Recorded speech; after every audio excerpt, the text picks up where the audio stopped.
Oke, Assalamualaikum warahmatullahi wabarakatuh. Selamat malam semuanya, kembali lagi ya di kelas online science class malam ini. Malam ini kita mau belajar tentang cahaya dan optik. Ya tadi teman-teman udah dikasih pretest juga ya, langsung aja. Nah, kita mau ngebahas tentang cahaya. Apa aja sih sebenarnya sifat-sifat cahaya? Cahaya itu punya beberapa sifat-sifat yang bisa diidentifikasi. Yang pertama, cahaya itu merambat lurus. Nah, merambat lurus, kita bisa melihat fenomena cahaya merambat lurus ketika dia itu melewati celah-celah yang ada di rumah kita, di ventilasi atau di lubang atap atau dimanapun itu, kita bisa melihat bahwa cahaya itu merambat lurus. Nah, kemudian cahaya itu dapat dibiaskan.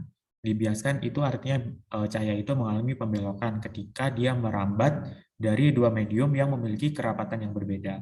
Fenomena ini bisa kita lihat ketika kita memasukkan pensil ke dalam gelas. Ketika kita melihat dari luar, si pensil itu kelihatan patah, itu karena ada pembelokan cahaya. Fenomena lainnya itu ketika kita melihat ke dasar kolam atau dasar sungai atau dasar danau. Ketika kita melihat ke dalam kolam, misalkan di dalamnya itu ada koin. Ketika kita mau ngambil koin itu ternyata si koinnya itu ternyata nggak ada di posisi yang seperti kita lihat, dia bergeser lebih ke dalam.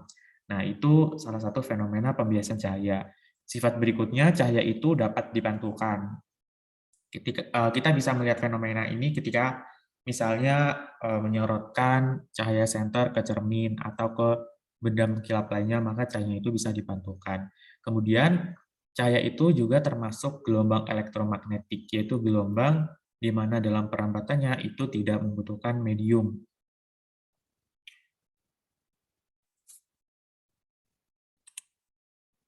Nah, tadi kita bicara tentang gelombang elektromagnetik. Cahaya itu sebagai salah satu bagian dari gelombang elektromagnetik. Nah, gelombang elektromagnetik itu sendiri itu ada berbagai macam. Klasifikasi dari gelombang elektromagnetik ini itu berdasarkan dari panjang gelombangnya. Panjang gelombang ini nantinya bakal menentukan energi dari si gelombang itu. Panjang gelombang itu berbanding terbalik dengan energi gelombang. Artinya, ketika panjang gelombang itu semakin besar nilainya, maka energinya itu akan semakin kecil. Dan sebaliknya, ketika panjang gelombang cahaya itu mengecil, energinya itu akan membesar. Nah, di sini itu ditampilkan contoh-contoh dari gelombang elektromagnetik. Ada gelombang radio yang paling kiri, dan ada gelombang dari gamma rays atau sinar gamma di paling kanan. Di paling kiri, gelombang radio itu kita bisa lihat dia memiliki panjang gelombang yang paling besar.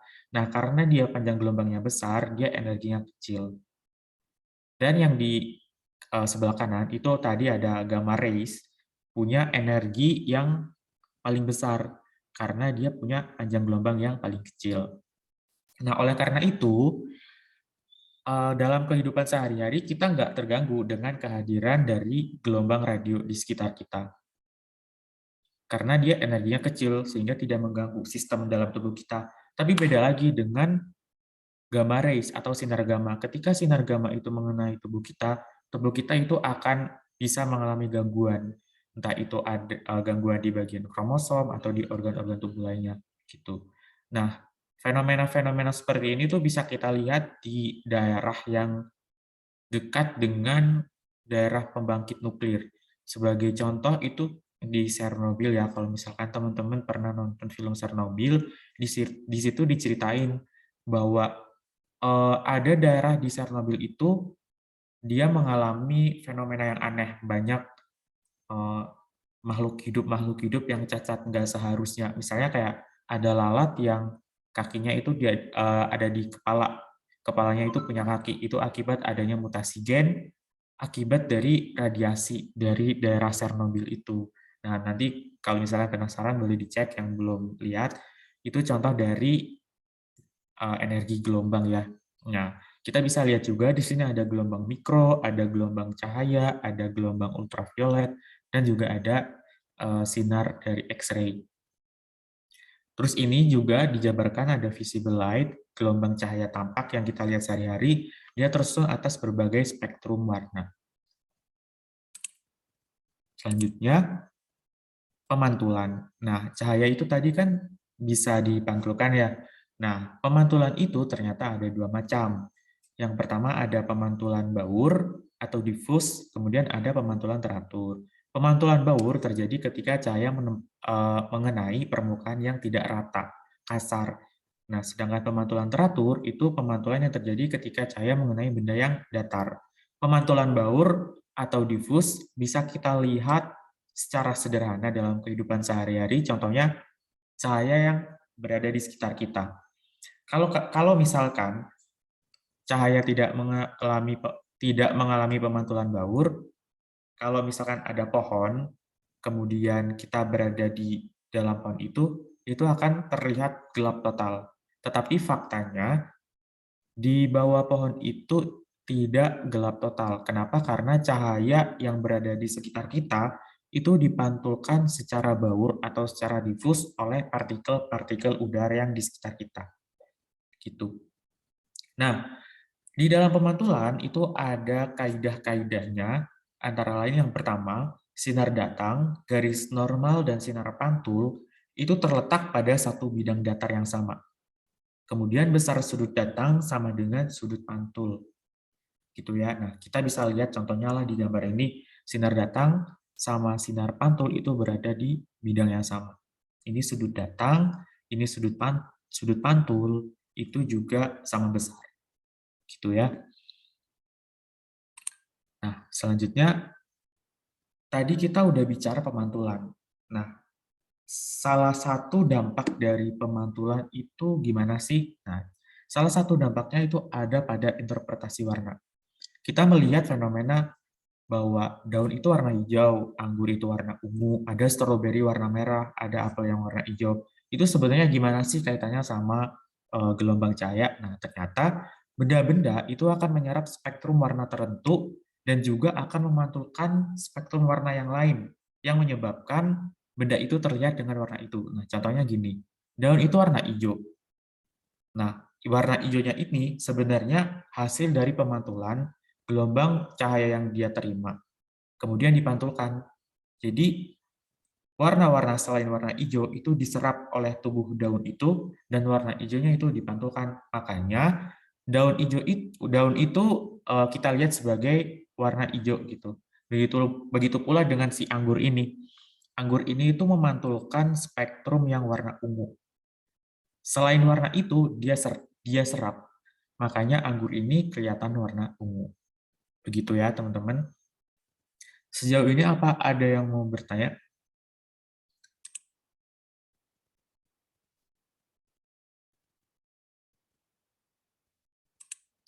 Oke ya, belum ada. Kita lanjut aja.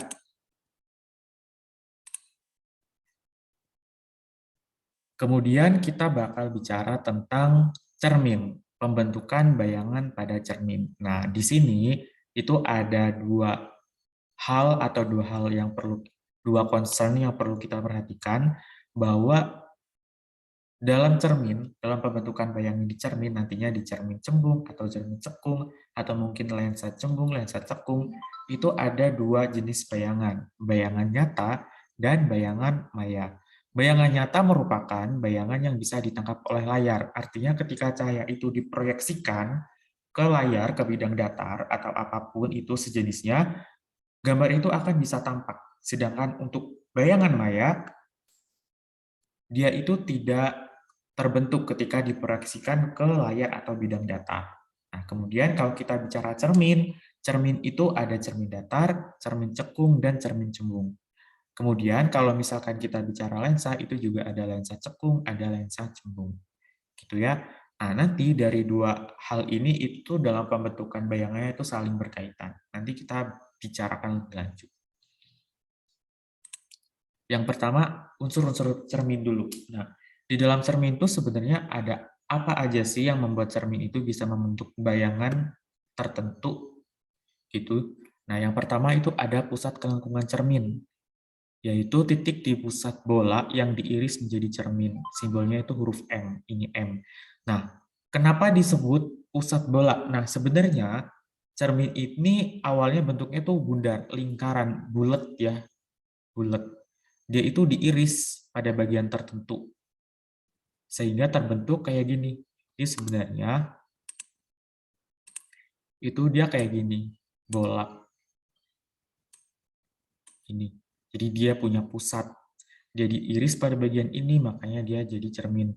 Dengan bagian dalamnya itu bagian yang mengkilap ya, sedangkan bagian yang luar itu yang tidak mengkilap. Untuk kasus ini dia itu cermin cekung, makanya bagian dalam, bagian yang cekung itu yang mengkilap. Unsur yang kedua ada titik vertex, titik di permukaan cermin yang sumbu utamanya bertemu dengan cermin. Nah, ini titik O ini. Ini namanya titik vertex, atau ya boleh dibilang itu pusat cerminnya lah, titik tengah dari cermin itu.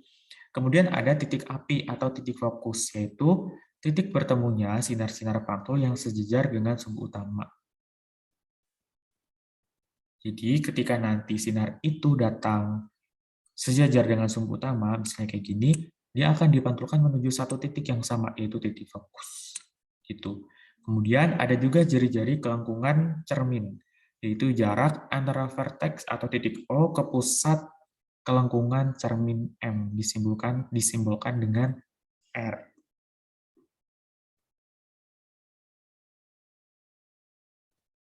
Jadi dari O ke M itu namanya R, jari-jari kelengkungan. Gitu. Kemudian ada jarak fokus juga, jarak dari vertex ke titik api. Jarak dari titik O ke F ini itu namanya jarak fokus. Gitu. Selanjutnya, kita mau ngebahas cermin cekung. Di dalam cermin cekung, dia itu punya aturan-aturan atau kaidah yang membuat dia mempunyai karakteristik bayangan yang khas.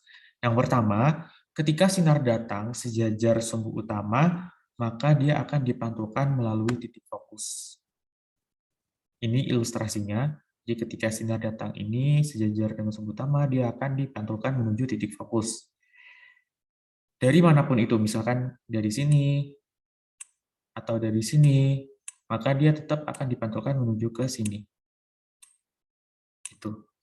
Menuju titik fokus. Yang kedua, sinar datang melalui titik fokus akan dipantulkan sejajar sumbu utama.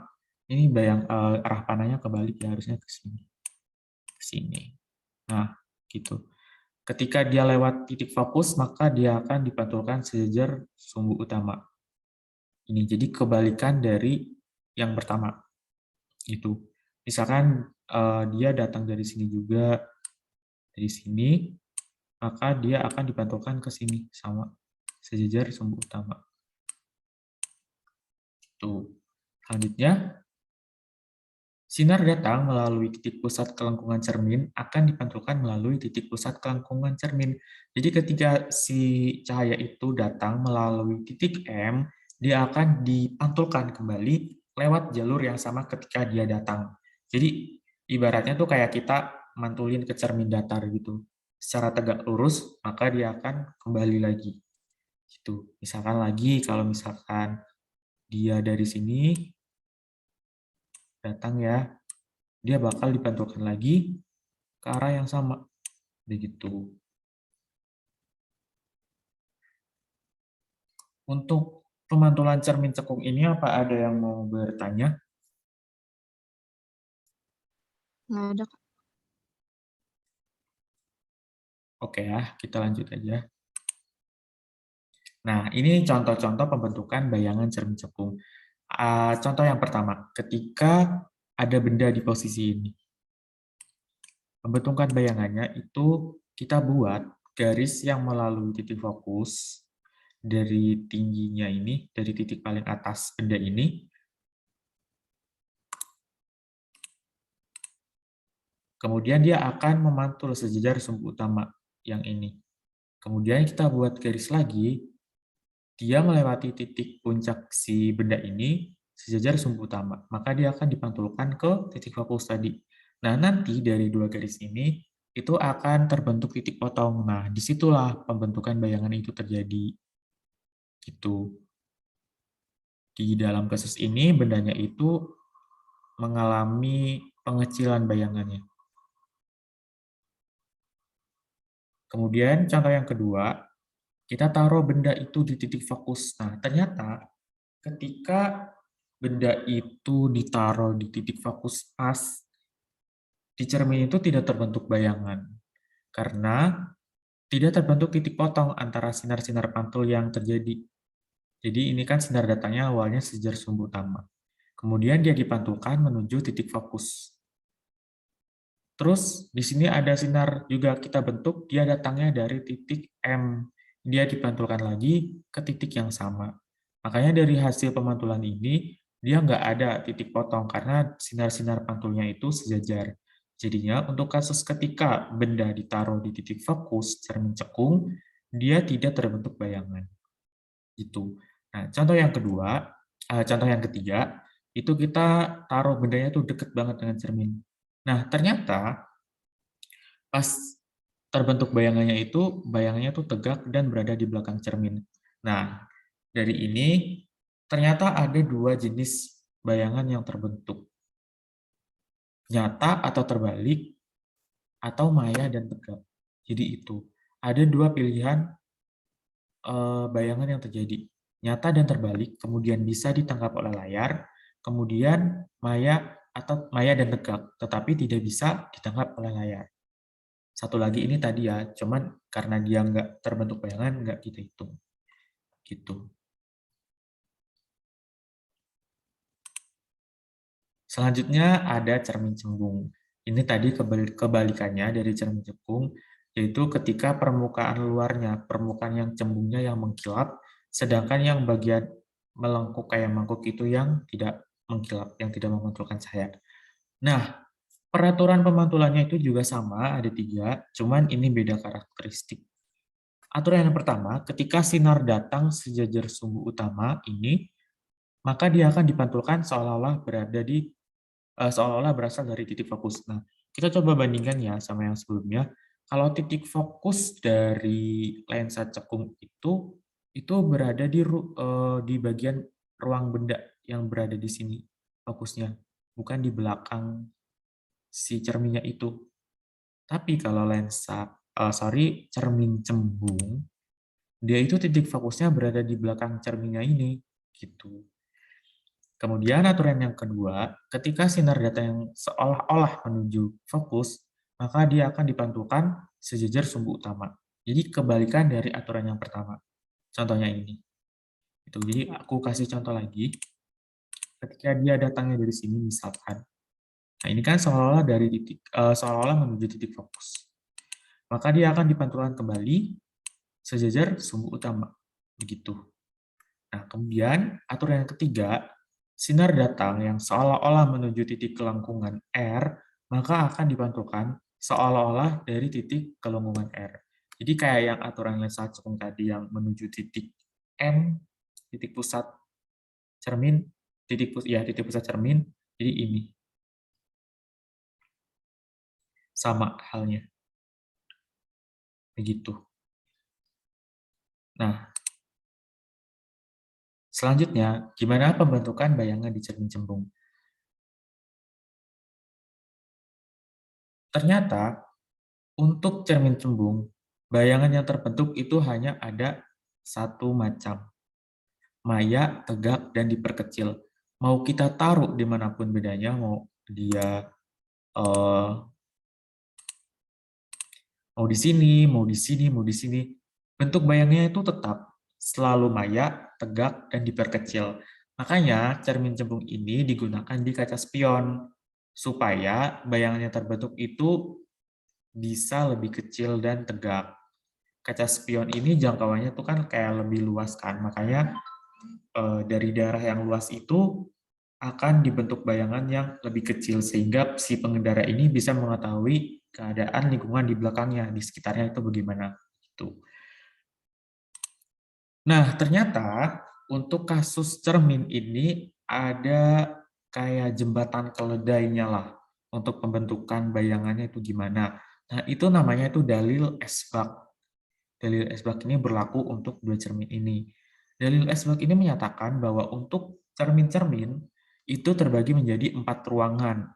Kita pertama mau ngebahas untuk cermin cekung dulu. Ada 4 ruangan. Ruangan pertama itu daerah yang berada di antara cermin sampai titik fokus. Ruangan kedua, daerah di antara titik fokus sampai titik M atau titik pusat kelengkungan. Ruang ketiga dari titik pusat kelengkungan sampai tahingga. Kemudian ada ruang keempat, ruang yang berada di belakang cermin. Aturan mainnya adalah ruang benda ditambah ruang bayangan itu sama dengan 5. Misalkan bendanya itu berada di ruangan 1. Makanya ketika terbentuk bayangan dia harus jumlahnya 5. Makanya bayangnya tuh di ruang 4. Dari ruang 1 ke ruang 4 dia itu diperbesar, makanya bayangnya itu lebih besar dari bendanya. Gitu. Karena dia di belakang ini, di belakang cermin, dia sifatnya akan tegak. Karena tegak, dia sifatnya maya. Gitu. Jadi pasangannya, kalau dia tegak, dia akan maya. Kalau dia terbalik, dia itu nyata. Begitu. Contoh lainnya, misalkan bendanya itu di ruang nomor 2. Supaya 5, dia harus berada di ruang nomor 3. Begitu. Kalau misalkan dia di ruang nomor 3 bendanya, maka bayangannya ada di nomor 2. Gitu. Nah, selanjutnya, kalau untuk cermin cembung gimana ya dalil esbagnya? Ternyata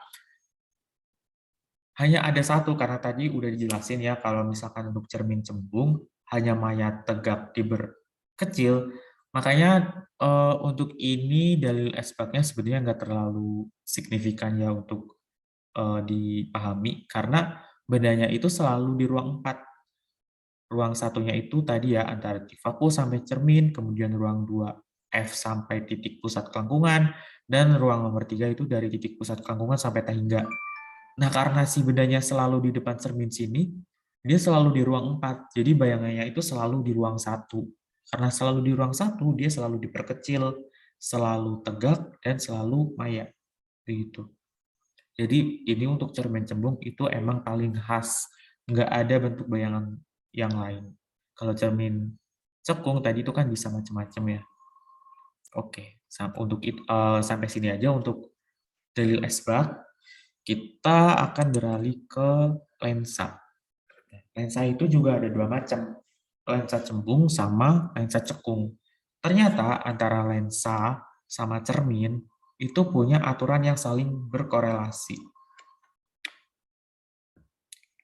Lensa cembung itu berkorelasi sama cermin cekung. Sedangkan lensa cekung korelasinya sama cermin cembung. Gitu.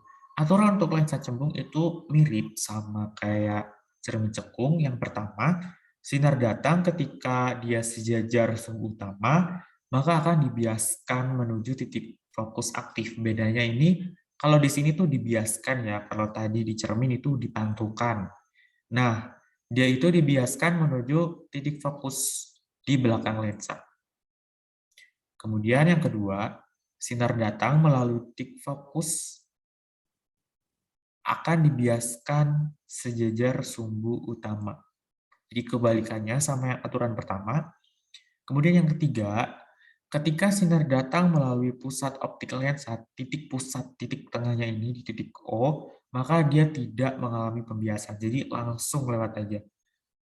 Entah itu dia dari sini, atau sejajar sumbu utama, atau dari sini, maksudnya dari sini, dia tidak mengalami pembiasan, jadi lewat aja. Begitu ya.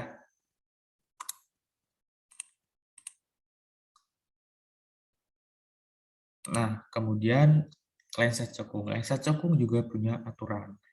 Aturan yang pertama, sinar datang ketika sejajar sumbu utama dibiaskan seolah-olah melalui fokus di depan lensa. Seolah-olah dia itu datang dari fokus lensa. Contohnya ini ya, kayak begini. Contoh lain lagi, ketika misal dia dari sini, jadi dia akan dibiaskan seolah-olah itu dari fokus, seolah dari sini. Gini. Gitu. Aturan yang kedua, ketika sinar datang seolah-olah menuju titik fokus di belakang lensa, dia akan dibiaskan sejajar sumbu utama. Contohnya ini, ketika dia kayak mau menuju fokus, dia akan dibiaskan sejajar sumbu utama. Yang ketiga itu sama kayak yang tadi, kayak lensa cembung. Ketika sinar datang menuju pusat lensa, maka dia tidak berubah arah atau tidak dibiaskan, jadi langsung lewat aja. Kayak gitu. Nah, selanjutnya, rumus lensa. Nah, rumus lensa itu tuh secara umum itu hanya kayak gini. 1/f sama dengan 1/s0 ditambah 1/si. Di mana S0 itu jarak benda dan S itu jarak bayangan. Tapi di sini itu ada catatan. Ketika cermin cembung dan lensa cekung, yang kita mau hitung ya, si jarak F-nya itu negatif untuk cermin cembung sama lensa cekung. Gitu. Ini yang perlu kita ingat. Karena dia itu membentuk bayangan yang maya, semu, makanya F-nya itu negatif. Begitu teman-teman. Nah, rumus ini itu berlaku ya untuk lensa maupun cermin itu secara universal itu kayak gini. Nah, selanjutnya tadi kita udah ngebahas secara konsep untuk lensa maupun cermin. Sekarang kita mau ngebahas tentang alat optik pada tubuh kita, yaitu ada mata. Oh ya, nanti untuk latihan soal, tadi kan ada sedikit rumus tentang optik ya. Untuk pertemuan berikutnya kita akan akan secara keseluruhan bahas tentang latihan soal. Latihan soal tentang optik khususnya, nanti juga kalau misalkan masih ada waktu, kita juga akan membahas latihan soal lainnya dari materi-materi sebelumnya yang udah kita pelajari. Terus kemudian kalau misalkan teman-teman punya soal kayak misalkan PR atau tugas atau apapun yang pernah ditemui di kelas, misalkan ada yang belum paham itu nanti di drop aja di grup, nanti kita bahas bareng-bareng gitu ya. Pokoknya kalau misalkan dapat soal yang susah apapun itulah, itu langsung ditanyain aja. Gitu, yang masih berhubungan sama IPA. Gitu. Nah, kita lanjut, kita mau ngebahas uh, alat optik pada mata. Alat optik mata. Jadi mata itu punya bagian-bagian. Karena dia alat optik, tentunya dia punya lensa, punya bagian yang bisa berurusan sama cahaya. Ketika ada cahaya masuk, dia akan melewati kornea. Kornea ini sifatnya ini ya, tembus pandang kenyal. Kornea itu fungsinya untuk meneruskan cahaya yang masuk.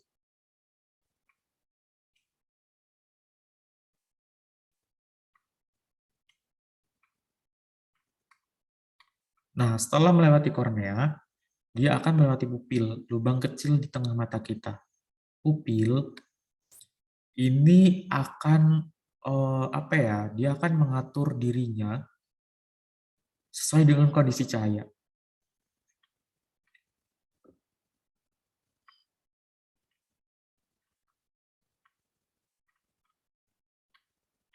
Atau intensitas cahaya yang masuk. Kita bisa lihat contohnya, kalau misalkan di dalam ruangan yang agak remang-remang, dia itu akan membesar pupilnya. Tapi ketika kita keluar menuju cahaya yang terang, pupil itu akan mengecil. Kalian boleh lihat sendiri pakai cermin. Coba kalian masuk ke ruangan sama keluar ruangan itu akan kelihatan bedanya si pupil itu. Nah, pupil ketika membesar maupun mengecil, dia itu diatur oleh iris ini. Selain itu, iris juga itu mengatur warna mata juga ya, karena di dalamnya itu terkandung pigmen-pigmen di sini. Ketika cahaya sudah melewati pupil, dia akan melewati lensa. Lensa ini ya tentunya untuk memfokuskan bayangan yang masuk. Lensa, fokuskan bayangan.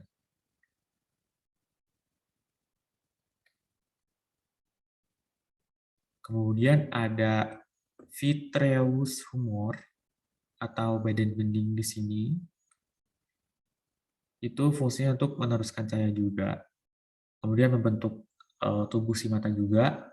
Kemudian ada koroid. Koroid ini kayak akan pembuluh darah, banyak pembuluh darahnya. Kemudian ada retina atau tempat pembentukan bayangan. Ketika retina ini punya gangguan, tentunya penglihatannya itu akan terganggu ya, karena dia itu tempat yang sangat penting dalam pembentukan bayangan. Dia di sini juga ada pembuluh darah buat aliran darah, kemudian ada bintik buta juga. Jadi di sini tuh kayak benar-benar nggak ada cahaya gitu yang nyampe, sama yang disebut bintik buta. Ada saraf optik juga. Kemudian ada sklera, ini lapisan yang warna putih ini yang membungkus mata. Ini namanya sklera. Gitu. Jadi secara konsep seperti itu untuk optik pada mata. Itu ya untuk mata segitu aja sekilas. Kemudian kita mau ngebicarain, nah ini sel-sel pada mata. Sebenarnya kenapa sih retina itu bisa menangkap bayangan, itu bisa berperan penting banget dalam penglihatan, itu karena di dalam retina ini, di dalam mata ini ya, mata ini punya sel-sel penglihatan. Jadi ketika retina ini dilihat di dalam mikroskop, dia tersusun atas sel-sel yang kecil. Dia itu punya dua jenis sel, sel batang sama sel kerucut.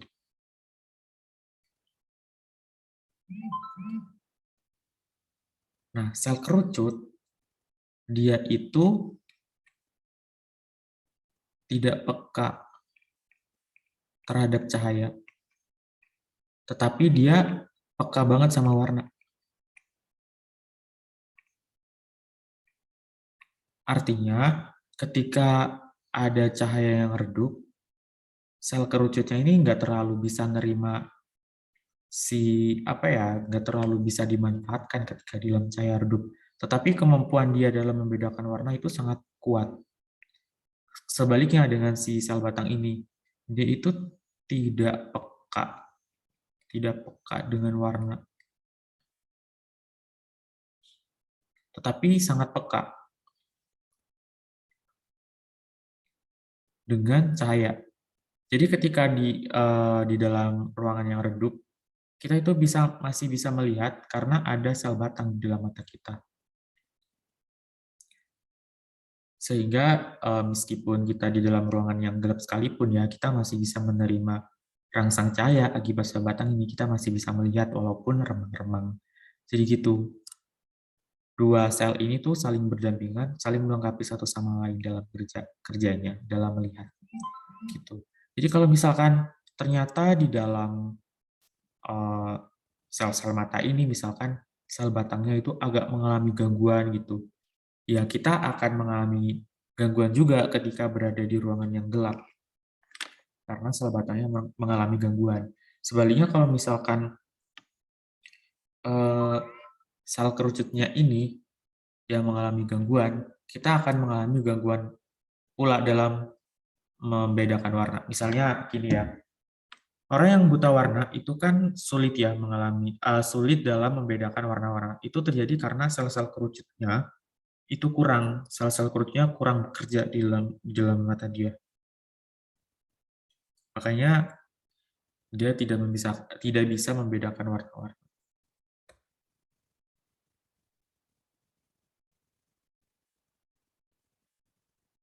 Begitu. Itu tentang mata. Kemudian kita bicara tentang gangguan pada mata. Nah, tadi kita udah bicara bahwa cahaya yang masuk, dia akan melewati lensa. Dan kemudian akan difokuskan menuju retina. Tetapi ketika cahaya yang difokuskan itu ternyata membentuk bayangan bukan pas di retina, di depan atau di belakang, maka dia akan menyebabkan gangguan. Penglihatannya tidak jelas. Yang pertama itu ketika bayangannya itu terbentuk di belakang retina, dia akan membentuk gangguan mata yang disebut dengan hipermetropi. Nah, hipermetropi atau disebut dengan rabun dekat. Hipermetropi itu harus dibantu dengan lensa cembung supaya bayangan yang terbentuk dia pas di retina. Kenapa harus dibantu dengan lensa cembung? Karena lensa mata si penderita ini tidak secembung yang seharusnya. Jadi agak pipih. Makanya karena dia agak pipih, cahayanya itu agak menyebar gitu loh. Makanya cahayanya itu tidak pas di retina. Nah, kemudian bagaimana cara kita menentukan kekuatan lensa yang diperlukan untuk hipermetropi? Itu rumusnya kayak gini. pH atau kekuatan untuk hipermetropi ini sama dengan 100 per SN min 100 per PP. SN itu titik dekat mata. Ini biasanya tuh sekitar 25 cm ya. Oh ya 30 lah dalam rentang ini. Kemudian PP atau punktum proksimum itu titik dekat mata. Jadi titik dekat mata penderita misalkan 15 cm gitu.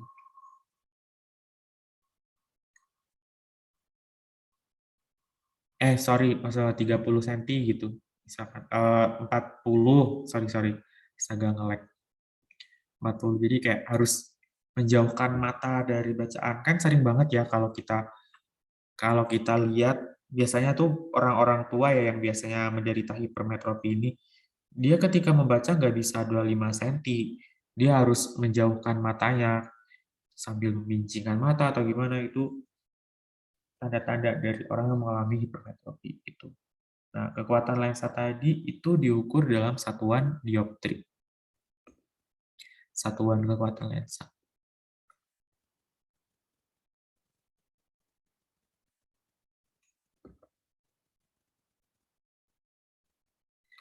Gitu. Nah, selain hipermetropi ada juga tadi hipermetropi itu rabun dekat, ini ada rabun jauh. Nah, rabun jauh dia itu terjadi karena lensa matanya tuh terlalu cembung. Karena terlalu cembung, dia terlalu mengumpulkan cahaya. Karena dia terlalu mengumpulkan cahaya, makanya si bayangannya itu terbentuk jauh sebelum retina. Gitu. Jadi bayangannya tuh tetap nggak jelas, masih rabun. Miopi ini bisa ditolong dengan lensa cekung. Nah, miopi atau rabun jauh ini yang sering diderita oleh anak-anak ataupun remaja gitu. Penyebabnya macam-macam, bisa karena terlalu banyak main game atau membaca di daerah yang terlalu gelap dan masih banyak lagi lainnya. Nah, kekuatan lensanya itu bisa kita hitung menggunakan rumus ini. P sama dengan min 100 per PR, dengan PR-nya itu punktum remotum atau jarak terjauh mata. Gitu. Jadi ketika dia ditolong dengan lensa cekung ini, cahayanya itu bisa agak menyebar dikit, jadi pas dikumpulkan dia pas di retina ini. Gitu.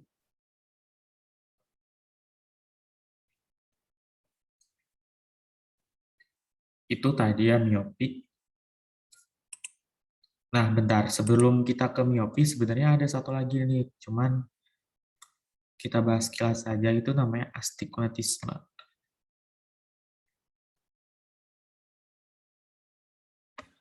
Ini merupakan kelainan mata di mana lensanya itu berbentuk silinder.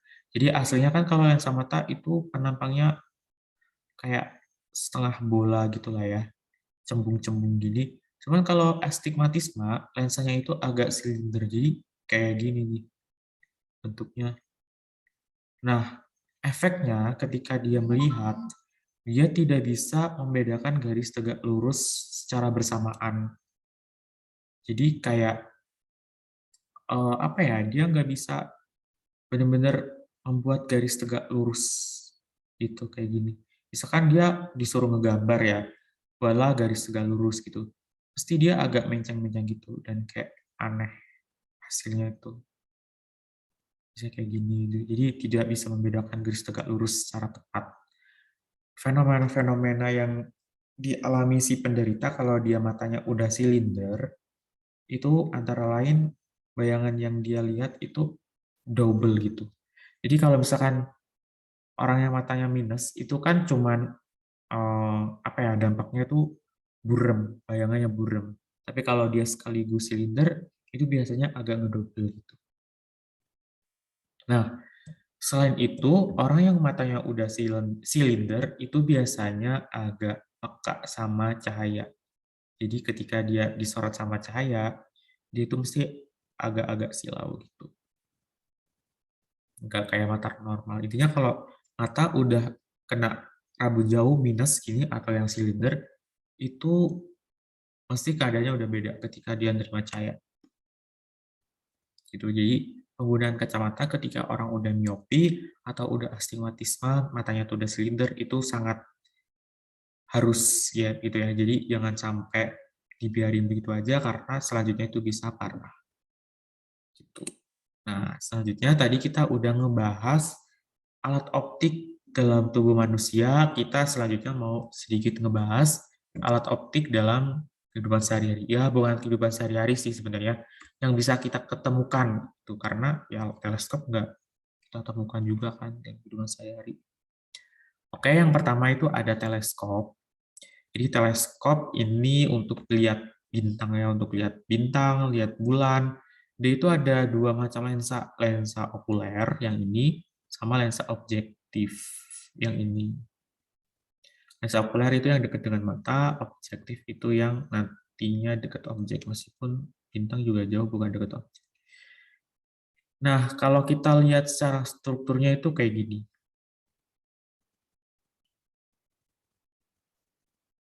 Dia itu nanti menerima cahaya dari sini. Jadi di dalam sini tuh ada cermin. Ini agak beda ya, soalnya ini dia dari sini. Oh, sorry, maksudnya ini, sorry, maksudnya ini lensa okulernya tuh ini. Ini sebenarnya ketutupan, ketutupan ini. Di baliknya ini ketutupan. Ini tuh namanya skywatcher gitu. Ini buat kayak menangkap bayangan di langit secara kasar, terus nanti baru deh secara halusnya kita lihat lewat sini. Ya oke lah, kalau misalkan kalian nggak paham nggak apa-apa karena ini sangat astronomi sekali. Kita bahas secara konsep aja. Jadi di dalam ini nanti ada cermin lagi. Sinar yang masuk lewat sini. Nanti dia akan dipantulkan menuju sini, cermin sekunder. Jadi ini cermin pemantul. Nanti cermin pemantul ini akan memantulkan menuju ke lensa okuler. Baru deh dari lensa okuler ini diproses menuju ke mata penglihat di sini.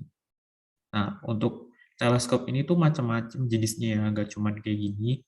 Ada yang kayak gini misalkan.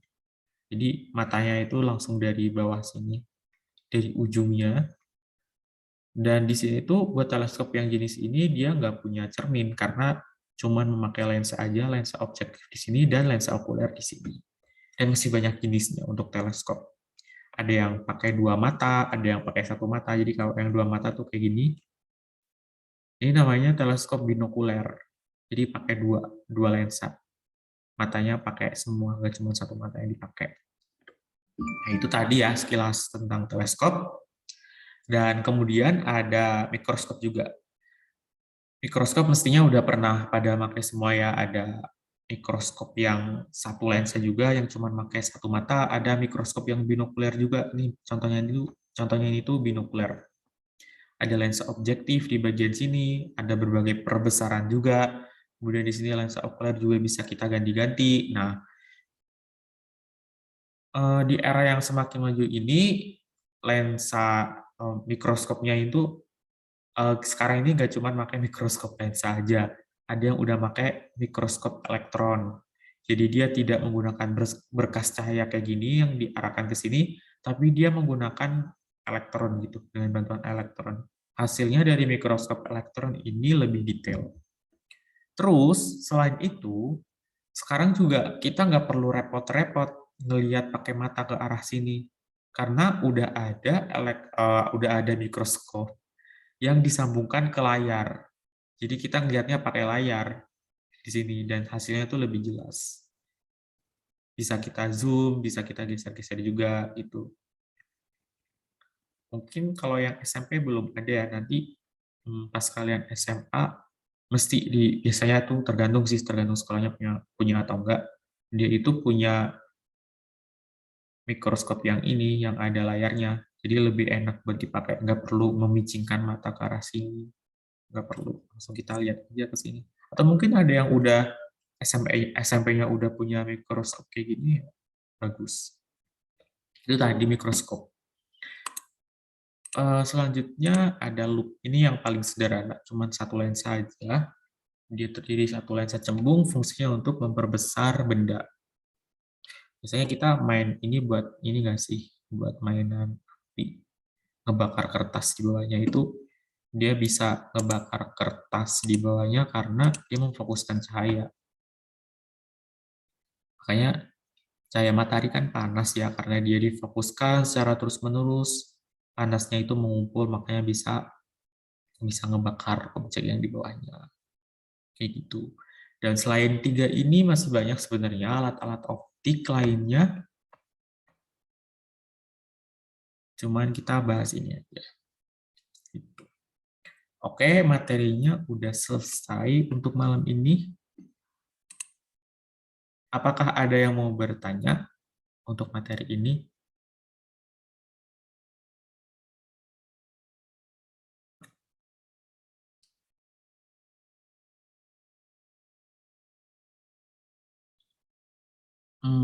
Kayaknya nggak ada yang mau bertanya.